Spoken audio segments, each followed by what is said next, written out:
Hello dear students, welcome to my channel judiciary with Rashmi. आज के video में हम इंडियन पेनल कोड 1860 चैप्टर 16 में सेक्शन 300 के बारे में पढ़ने वाले हैं। चैप्टर 16 जिसमें सेक्शन 299 से सेक्शन 377 तक शामिल है और यह अध्याय मानव शरीर पर प्रभाव डालने वाले अपराधों के विषय में बात करती है। पिछले वीडियो में मैंने सेक्शन 299 के बारे में डिटेल से पढ़ाया हुआ है। इसके अलावा आप सेक्शन 1 से लेकर सेक्शन 299 तक पढ़ना चाहते हैं, जिसमें चैप्टर 1 से लेकर चैप्टर 15 तक अगर पढ़ना चाहते हैं तो चैनल के प्लेलिस्ट में जाके आप सारे वीडियोस से अपनी क्वेरी पूरी कर सकते हैं और साथ ही साथ अपना नोट्स भी बना सकते हैं। इससे पहले कि हम वीडियो में आगे की तरफ बढ़ें, उम्मीद है आपने अपना बेयर एक्ट ओपन कर लिया होगा। पेन पेपर आपके पास निश्चित होंगे, जिससे आपको अपने नोट्स को बनाने में सहूलियत होगी। सेक्शन 300 जो कि हत्या के विषय में बात करती है। सेक्शन 300 में स्पष्ट लिखा गया है कि एतस्मिन् पश्चात अपवादित दशाओं को छोड़कर आपराधिक मानववध हत्या है, अर्थात कुछ ऐसी दशाएं हैं जो अपवाद स्वरूप हैं और उन दशाओं को छोड़कर आपराधिक मानववध है वह हत्या की श्रेणी में आएगा। अपवाद की दशाओं को छोड़कर आपराधिक मानववध हत्या की श्रेणी में आएगा। सेक्शन 300 स्पष्ट रूप से बता रही है, यदि वह कार्य जिसके द्वारा मृत्यु कारित की गई हो मृत्यु कारित करने के आशय से किया गया हो, अथवा दूसरे पॉइंट में बताती है, यदि वह ऐसी शारीरिक क्षति कारित करने के आशय से किया गया हो जिससे अपराधी जानता हो कि उस व्यक्ति की मृत्यु कारित करना संभाव्य है जिसको वह अपहानि कारित की गई है, अथवा पॉइंट नंबर 3, यदि वह किसी व्यक्ति की शारीरिक क्षति कारित करने के आशय से किया गया हो और वह शारीरिक क्षति जिसके कारित करने का आशय हो प्रकृति के मामूली अनुक्रम में मृत्यु कारित करने के लिए पर्याप्त हो। तो आप जो ये पॉइंट्स देख रहे हैं, ये पॉइंट्स आपको बता रहे हैं कि कुछ अपवादों को छोड़कर कैसी परिस्थितियों में अगर जो अपराधी है वह आशय से मृत्यु कारित करता है या मृत्यु कारित करना संभाव्य है यह जानता है, तो ऐसी स्थिति में अगर मृत्यु कारित करता है तो वह मृत्यु हत्या की श्रेणी में आएगा, बशर्ते वह सेक्शन 300 के अंदर दिए गए अपवादों को छोड़कर हो।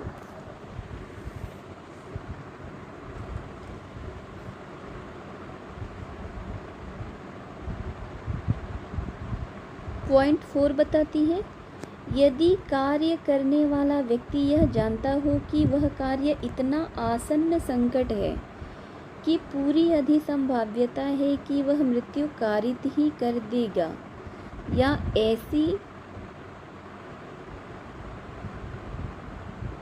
शारीरिक क्षति कारित करने की जोखिम उठाने के लिए किसी प्रतिहेतु के बिना ऐसा कार्य करे।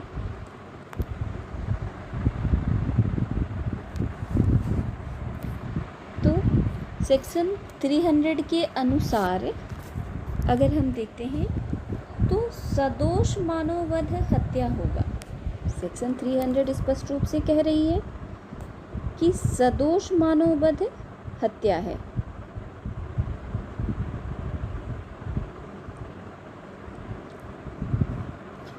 पहली लाइन जो बताती है आपराधिक दशाओं को छोड़कर आपराधिक मानववध हत्या है, यदि पॉइंट नंबर 1, 2, 3 और 4 के अधीन मृत्यु कारित की गई हो या मृत्यु कारित करना संभाव्य हो यह जानते हुए कार्य की गई हो। तो स्पष्ट रूप से ये कह सकते हैं कि सदोष मानव वध हत्या होगा यदि अभियुक्त द्वारा किया गया कृत्य धारा 300 के किसी भी खंड की अपेक्षाओं की पूर्ति करता है। खंड 1, 2, 3, 4 यदि इन अपेक्षाओं की पूर्ति करते हुए कोई ऐसा कृत्य जो सदोष मानव वध है वह हत्या होगा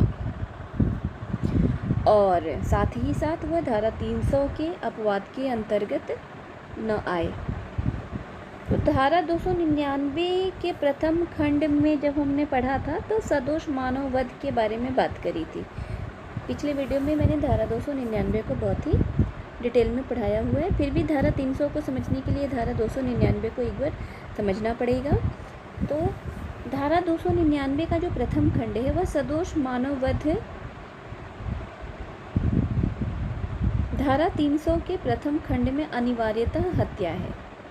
धारा 299 के प्रथम खंड में जो सदोष मानव वध है वह धारा 300 के प्रथम खंड में अनिवार्यतः हत्या है यदि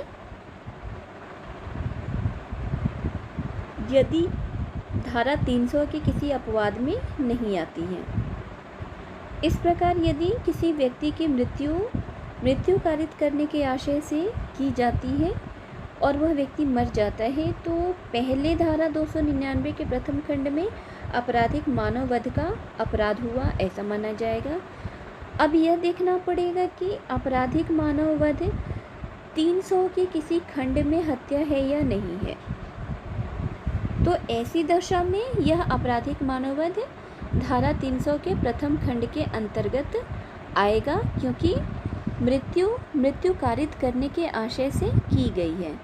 अतः 300 के प्रथम खंड के अंतर्गत यह आपराधिक मानव वध हत्या होगा और इसीलिए ही कहा जाता है कि यदि किसी व्यक्ति की मृत्यु कारित करने के आशय से की जाती है और वह व्यक्ति मर जाता है तो वह अपराध सदैव हत्या होगा जब तक कि वह धारा 300 के किसी अपवाद के अंतर्गत न आ जाए, क्योंकि पहले वह 299 के प्रथम खंड की अपेक्षा को संतुष्ट करेगा तो आपराधिक मानव वध होगा।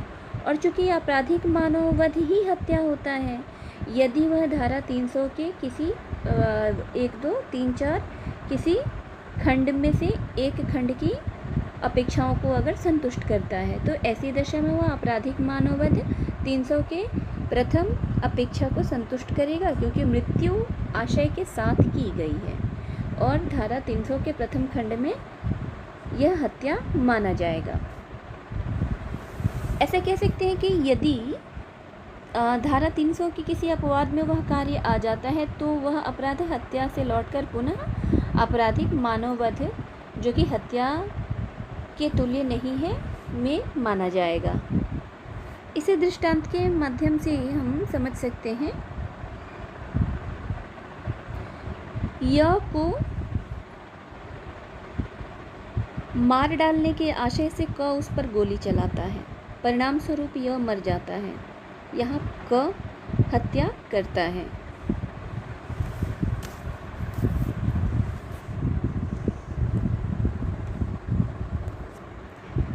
दृष्टांत ख क यह जानते हुए कि यह ऐसे रोग से ग्रस्त है कि संभाव्य है कि एक ही प्रहार उसकी मृत्यु कारित कर दे, शारीरिक क्षति कारित करने के आशय से उस पर आघात करता है या उस प्रहार के परिणाम स्वरूप मर जाता है तो क यह हत्या का दोषी है। यद्यपि वह प्रहार किसी अच्छे स्वस्थ व्यक्ति की मृत्यु करने के लिए प्रकृति के मामूली अनुक्रम में पर्याप्त न हो, किंतु यदि क यह न जानते हुए कि यह किसी रोग से ग्रस्त है उस पर ऐसा प्रहार करता है जिससे कोई अच्छा स्वस्थ व्यक्ति प्रकृति के मामूली अनुक्रम में न मरता, तो यहाँ क यद्यपि शारीरिक क्षति कारित करने का आशय उसका हो, हत्या का दोषी नहीं है। यदि उसका आशय मृत्यु कारित करने का या ऐसी शारीरिक क्षति कारित करने का नहीं था जिससे प्रकृति के मामूली अनुक्रम में मृत्यु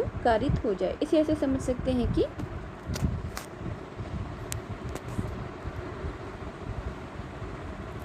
जैसे कोई व्यक्ति है और वो शारीरिक रूप से जर्जर अवस्था में है, उसकी ऐसी अवस्था है बीमारी के कारण कि एक ही प्रहार उस पर पड़े और उसकी मृत्यु हो जाए, जबकि किसी साधारण स्वस्थ व्यक्ति पर एक प्रहार अगर पड़ेगा तो उसे कोई उस मृत्यु कारित तो नहीं ही होगी उसकी।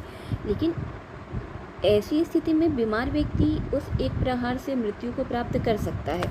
यह जानते हुए कोई व्यक्ति अगर उस पर प्रहार करेगा तो वह, चूँकि उसका आशय है, उसको पता है पहले से कि उस पर एक प्रहार ही उसकी मृत्यु के लिए काफ़ी है, और यह जानते हुए, आशय रखते हुए वह प्रहार करेगा, तो यहाँ तो उसके द्वारा किया गया कृत्य जो है वह हत्या की श्रेणी में आएगा।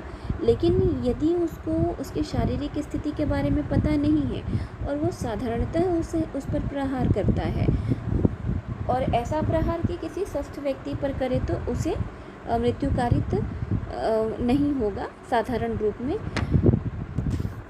तो प्रहार करने वाला व्यक्ति यदि बीमार व्यक्ति के बारे में जानकारी नहीं रखता है और उसका कोई आशय नहीं है, वो साधारणतः ही उस पर प्रहार करता है, तो यहाँ वह हत्या का दोषी नहीं होगा, वह उसको शारीरिक क्षति कारित करने का दोषी हो सकता है।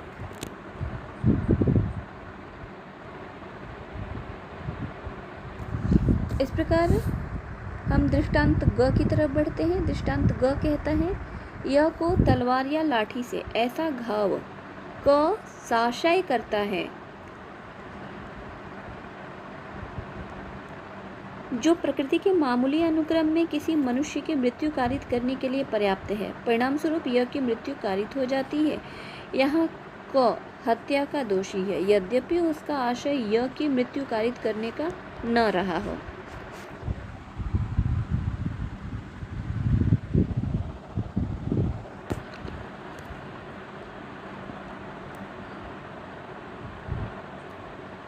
दृष्टांत ग जो है वह तृतीय कोटि का सदोष मानव वध एक ऐसे कृत्य का परिणाम होता है जो आशयित नहीं होता है के बारे में बता रहा है। अभियुक्त यह जानता है कि उसका कृत्य जोखिमपूर्ण है, उससे मृत्यु संभाव्य है, और 300 के खंड 4 की अतिरिक्त अपेक्षाओं को संतुष्ट करने पर हत्या गठित करेगा। तो धारा 300 के खंड 4 के अनुसार यदि अभियुक्त यह जानता है कि उसका कृत्य इतना आसन्न संकट है कि प्रत्येक अधिसंभाव्यता है कि इससे मृत्यु कारित हो जाएगी, किंतु फिर भी वह ऐसे कृत्य को करता है और मृत्यु कारित करता है, तो यहाँ वह हत्या का दोषी होगा।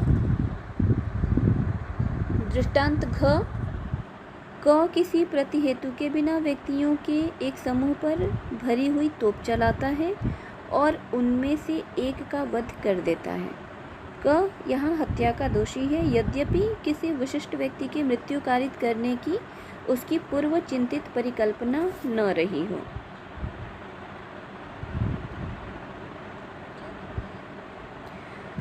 तो इस प्रकार धारा 300 के अंतर्गत हमने यह समझा कि सदोष मानववध हत्या नहीं होगा यदि वह कृत्य जिससे मृत्यु कारित हुई है धारा 300 के किसी खंड के अतिरिक्त अपेक्षाओं की पूर्ति नहीं करता, या वह धारा 300 के किसी खंड के अपेक्षाओं को संतुष्ट करने के साथ साथ धारा 300 के किसी अपवाद की परिधि में नहीं आता है, तो यहाँ सदोष मानववध हत्या नहीं होगा।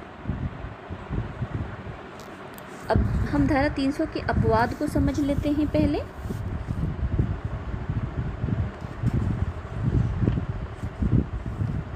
धारा 300 में जो हत्या के अपवाद दिए गए हैं उसमें 5 अपवादित स्थिति बताई गई है। धारा 300 5 विशेष अपवादों को स्वीकार करती है। जहाँ अपराधी का मामला इसमें से किसी भी परिधि में आता है तो वहाँ अपराधी ऐसे सदोष मानववध जो हत्या के समतुल्य नहीं है के लिए दायी होगा। और यह धारा 302 आईपीसी के स्थान पर धारा 304 आईपीसी में दंडनीय होगी। हत्या के लिए दंड जो है वो धारा 300 में बताया गया है, लेकिन ऐसा मानव वध जो कि हत्या की श्रेणी में नहीं आएगा, इसके लिए धारा 304 में दंड की व्यवस्था की गई है। तो पहले हम अपवादी की स्थिति समझते हैं जो धारा 300 में बताई गई है। पहला है अपवाद नंबर 1, आपराधिक मानववध कब हत्या नहीं है। आपराधिक मानववध हत्या नहीं है यदि अपराधी उस समय जबकि वह गंभीर और अचानक प्रकोपन से आत्मसंयम की शक्ति से वंचित हो, उस व्यक्ति की जिसने कि वह प्रकोपन दिया था मृत्यु कारित करे या किसी अन्य व्यक्ति की मृत्यु भूल या दुर्घटनावश कारित करे। तो यहाँ पर अपवाद नंबर 1 में जो वर्ड निकल के आ रहा है, गंभीर और अचानक प्रकोपन।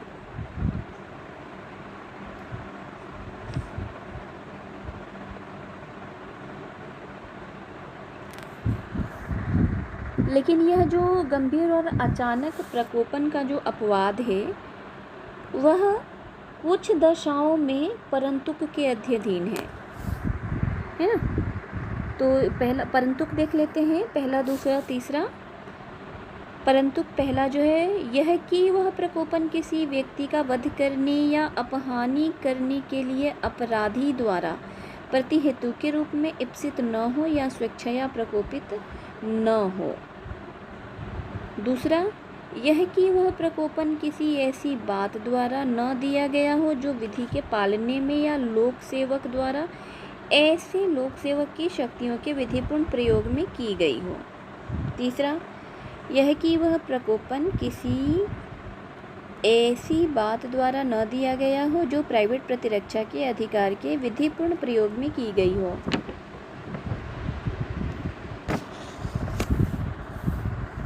तो गंभीर और अचानक प्रकोपन आपराधिक मानववध, गंभीर और अचानक प्रकोपन के द्वारा आपराधिक मानववध होता है तो वह हत्या नहीं होगा, ठीक है। लेकिन परंतु पहली स्थिति अपहानि करने के लिए स्वेच्छया प्रकोपित न हो, दूसरी स्थिति में विधि के पालन में शक्तियों के विधिपूर्ण प्रयोग में की गई हो, और तीसरी स्थिति में प्राइवेट प्रतिरक्षा के अधिकार के विधिपूर्ण प्रयोग में की गई हो। अगर ये 3 स्थितियां होती हैं तो यहाँ पे यह आपराधिक मानववध के हत्या की श्रेणी में आएगा। आपराधिक मानववध हत्या की श्रेणी में आएगा अगर ये इन परंतुकों के अधीन हो। स्पष्टीकरण बताता है, प्रकोपन इतना गंभीर और अचानक था या नहीं कि अपराध को हत्या की कोटि में जाने से बचा दे, यह तथ्य का प्रश्न है। यह उस तथ्य पर निर्भर करेगा, जैसा केस होगा उस केस में जैसे तथ्य होंगे उस पर निर्भर करेगा कि प्रकोपन गंभीर था और अचानक था या नहीं था। और अगर गंभीर और अचानक प्रकोपन था तो हत्या की कोटि में जाने के लायक है या नहीं है, यह तथ्य का प्रश्न है। दृष्टांत के माध्यम से समझते हुए चलते हैं इसे। य द्वारा दिए गए प्रकोपन के कारण प्रदीप्त आवेश के असर में म का जो य का शिशु है क साशय वध करता है।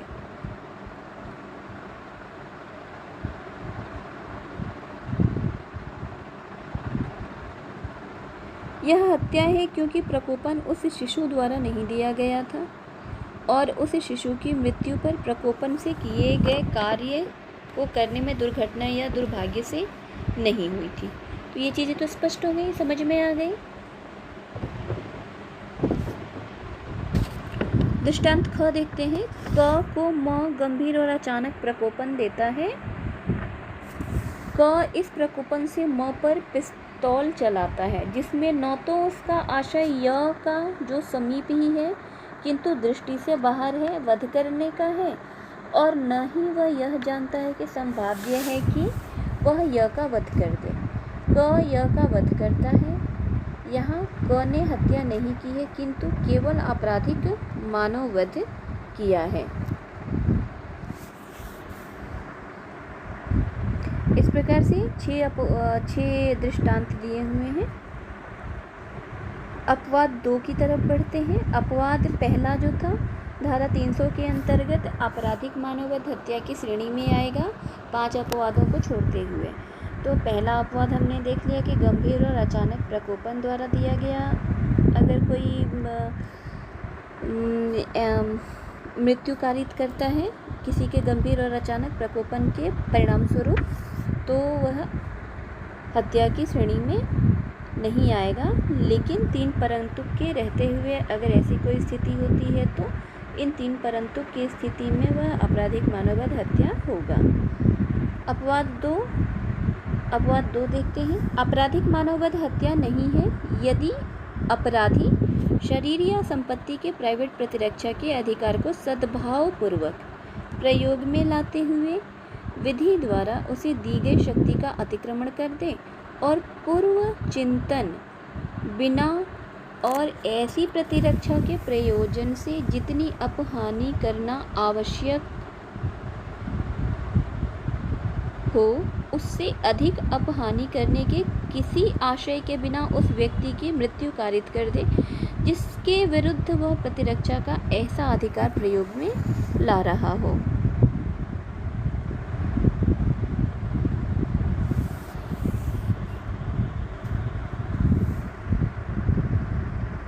तो अपवाद 2 जो है वह प्राइवेट प्रतिरक्षा की बात करता है कि आपराधिक मानववध हत्या नहीं है यदि अपराधी शरीर या संपत्ति की प्राइवेट प्रतिरक्षा के अधिकार को सद्भावपूर्वक प्रयोग में लाते हुए विधि द्वारा दी गई शक्ति का अतिक्रमण कर दे और पूर्व चिंतन के बिना और प्रतिरक्षा के प्रयोजन से जितनी अपहानि करना आवश्यक हो उससे अधिक अपहानि करने के आशय के बिना उस व्यक्ति को मृत्यु कारित कर दे जिसके विरुद्ध वह प्रतिरक्षा के ऐसे अधिकार को प्रयोग में ला रहा हो।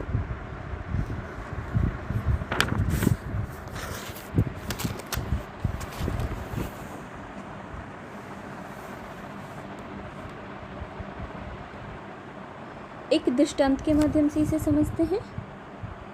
अपवाद 2 को चाबुक मारने का प्रयत्न यह करता है किंतु इस प्रकार नहीं कि क को घोर उपहति कारित हो। क एक पिस्तौल निकाल लेता है, यह हमले को चालू रखता है। क सद्भावपूर्वक यह विश्वास करते हुए कि वह अपने को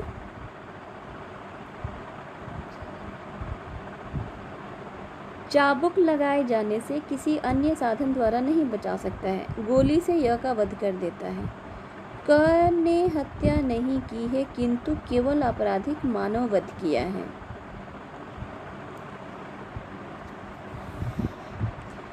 तो अपवाद 2 यह सीधा सीधा बताती है कि सदोष मानव वध हत्या नहीं है यदि अपराधी शरीर या संपत्ति की आत्मरक्षा के अधिकार के सद्भावना पूर्वक प्रयोग में विधिक सीमाओं का अतिलंघन करते हुए उस व्यक्ति की मृत्यु कारित कर देता है जिसके विरुद्ध वह इस अधिकार का प्रयोग कर रहा था। इस अपवाद का लाभ प्राप्त करने के लिए अपराधी को कुछ बातें दर्शानी होंगी। अपवाद 2 के अनुसार कि मृत्यु बिना पूर्व चिंतन के कारित की गई है, ये तो पहली बात यह दर्शानी होंगी, और दूसरी यह कि मृत्यु बचाव के प्रयोजन के लिए आवश्यक अपहानि से अधिक अपहानि कारित करने के आशय के बिना की गई है। अपवाद नंबर 3 आपराधिक मानववध हत्या नहीं है यदि अपराधी ऐसा लोक सेवक होते हुए या ऐसे लोक सेवक को मदद देते हुए जो लोक न्याय की अग्रसरता में कार्य कर रहा है उसे विधि द्वारा दी गई शक्ति से आगे बढ़ जाए और कोई ऐसा कार्य करके जिसे वह विधिपूर्ण और ऐसे लोक सेवक के नाते उसके कर्तव्य के सम्यक निर्वहन के लिए आवश्यक होने का सद्भावपूर्वक विश्वास करता है और उस व्यक्ति के प्रति जिसकी की मृत्यु कारित की गई है वह मनुष्य के बिना मृत्यु कारित करे। अपवाद 3 जो है वह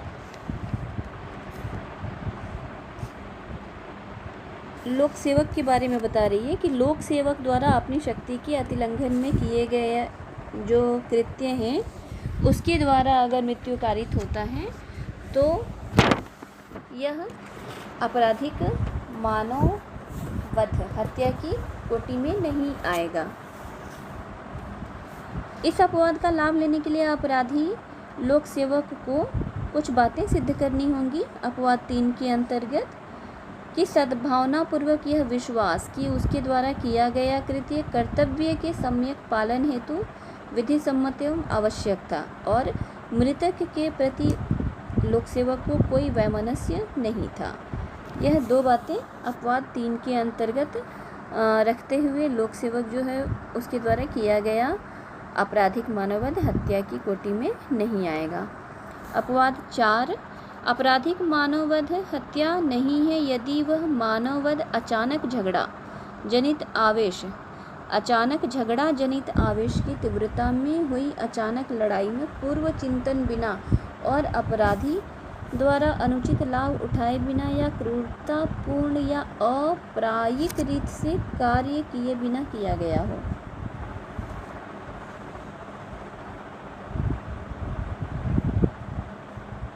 तो अपवाद 4 जो है वह अचानक लड़ाई के परिणाम स्वरूप आपराधिक मानववध को हत्या नहीं मान रहा है। तो अपवाद 4 के अंतर्गत हम ये कह सकते हैं कि अचानक लड़ाई में मृत्यु कारित करना सदोष मानववध हत्या नहीं है यदि यह बिना पूर्व चिंतन के और अचानक हुए झगड़े से जनित आवेश में हुई लड़ाई हो और अपराधी द्वारा असम्यक लाभ लिए बिना कर या असामान्य ढंग से कार्य किए बिना कारित हुआ हो। और ऐसे मामले में यह बात सारहीन होगी कि किस पक्ष ने प्रकोपन किया था या पहले हमला किया था। तो ऐसी स्थिति में भी आपराधिक मानववध जो है वह हत्या की श्रेणी में नहीं आएगा। स्पष्टीकरण बताती है ऐसी दशाओं में यह तत्वहीन है कि कौन पक्ष प्रकोपन देता है या पहला हमला करता है। जब अचानक लड़ाई की बात होगी और उसमें अगर मृत्यु कारित होती है तो यहाँ पे यह प्रकोपन और पहले हमले वाला स्थिति को नहीं देखा जाएगा, यह तत्वहीन होगा। अपवाद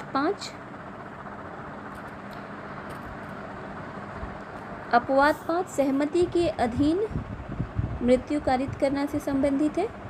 यह आपराधिक मानववध हत्या नहीं है यदि वह व्यक्ति जिसकी मृत्यु कारित की जाए 18 वर्ष से अधिक आयु का होते हुए अपनी सम्मति से मृत्यु होना सहन करे या मृत्यु की जोखिम उठाए। तो यहाँ सहमति द्वारा मृत्यु जो है वह आपराधिक मानववध की श्रेणी में है, हत्या की श्रेणी में नहीं है।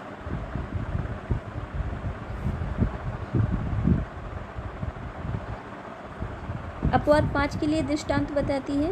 य को जो 18 वर्ष से कम आयु का है उकसाकर क उससे स्वेच्छया आत्महत्या करवाता है।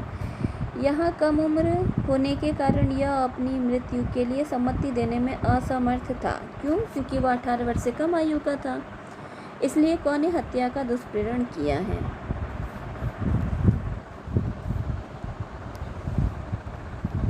तो इस प्रकार यह 5 अपवाद धारा 300 के अंतर्गत आते हैं और ये जो 5 अपवाद हैं धारा 300 के अंतर्गत जिसमें कि सदोष मानववध हत्या की कोटि में नहीं होगा।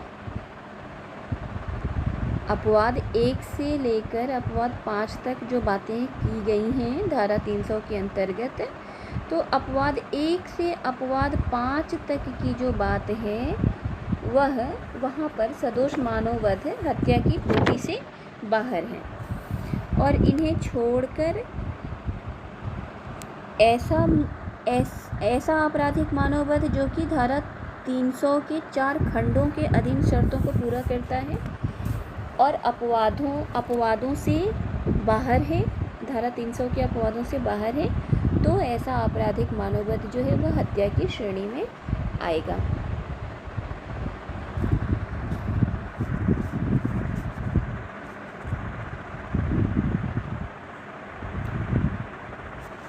आपराधिक मानववध हत्या है। इस संदर्भ में कुछ आवश्यक तत्व जानने की ज़रूरत है। यदि कृत्य जिसके द्वारा मृत्यु कारित हुई है, मृत्यु कारित करने के आशय से किया गया है। आशय जरूरी है, हत्या में आशय जरूरी है।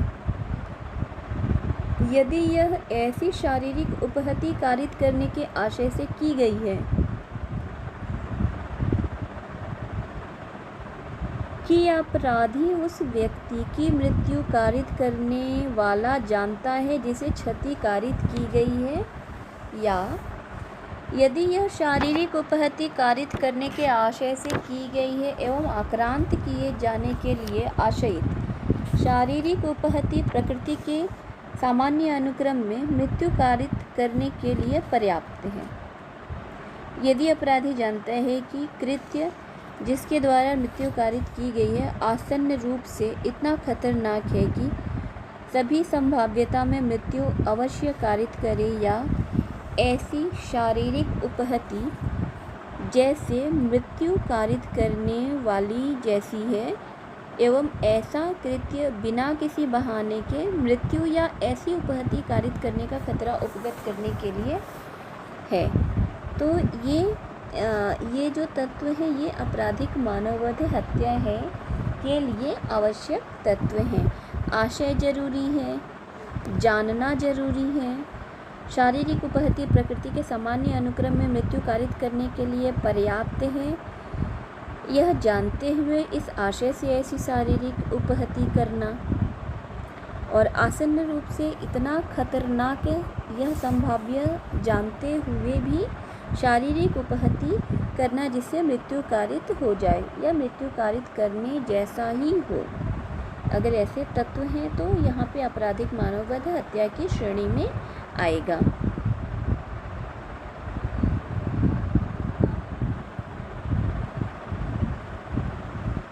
हत्या के संदर्भ में जो और बातें की गई हैं हम उसे समझ पाएंगे। हत्या दोष मुक्ति उचित और हत्या नहीं, या दोष सिद्धि उचित, इन शब्दों को जानना जरूरी है धारा 300 को स्पष्ट रूप से समझने के लिए।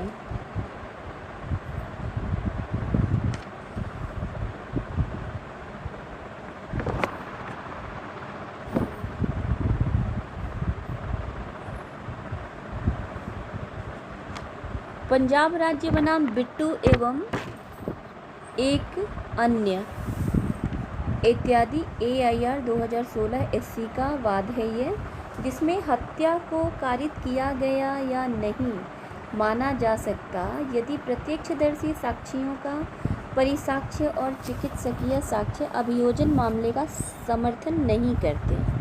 साक्षी का आचरण अस्वाभाविक है, जिसकी उपस्थिति घटना स्थल पर संदिग्ध है और उसका कथन केवल अभियुक्त के हेतु को साबित करता है।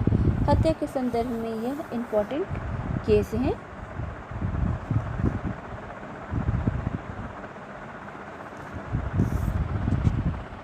दोष मुक्ति उचित।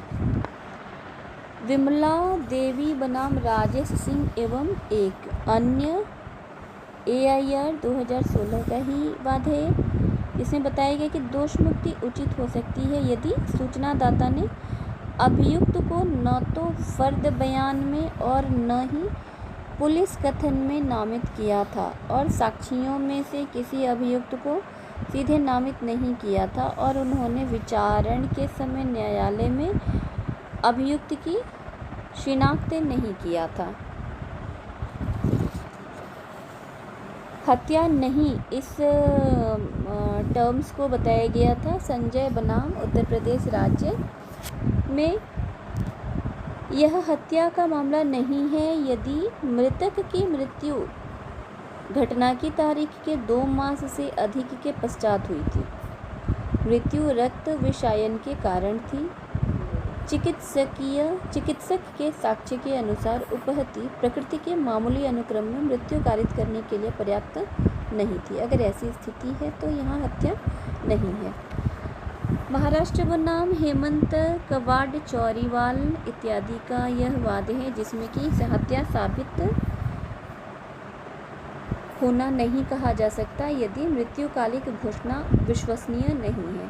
साक्ष्यों के परिसाक्ष्य में तात्विक सुधार, अन्वेषण उचित नहीं है और आत्महत्या की संभाव्यता है। अगर ऐसी परिस्थिति पाई जाती है तो यहाँ पे कहा जाएगा कि हत्या साबित नहीं है। और यह महाराष्ट्र राज्य बनाम हेमंत कबाड़ चौरीवाल के केस में बताया भी गया है।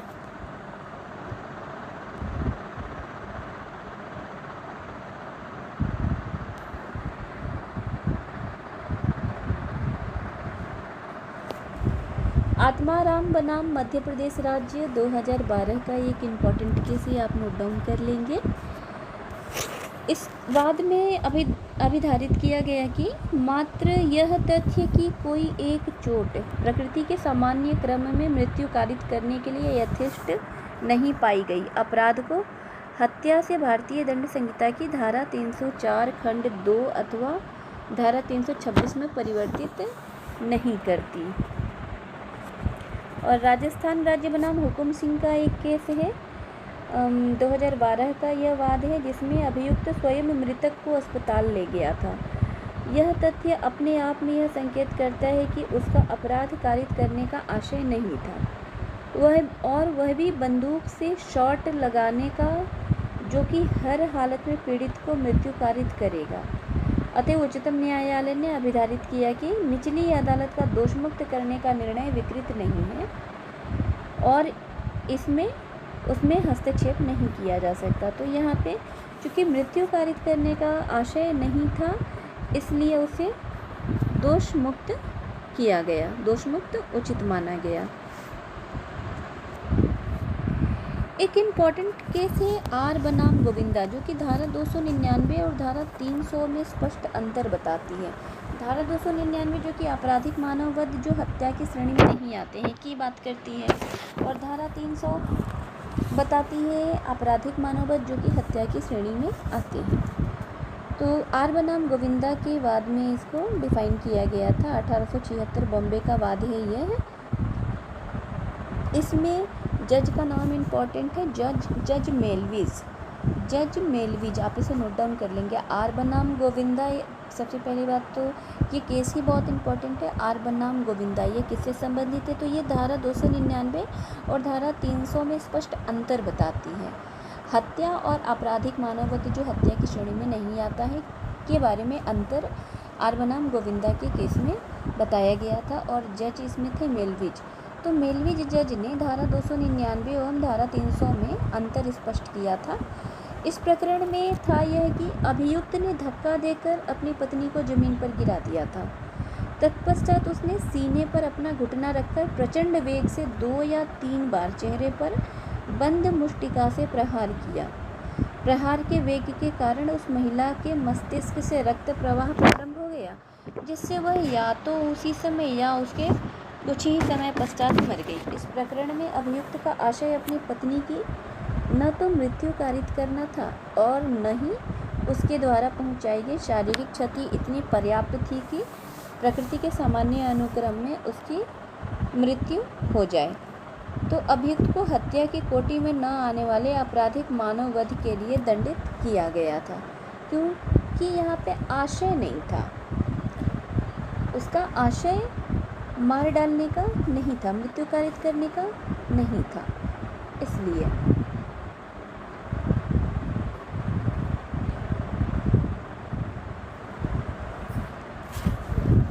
इस प्रकार धारा 300 स्पष्ट रूप से आप समझ पाए होंगे, जिसे मैंने बहुत ही डिटेल में पढ़ाया है।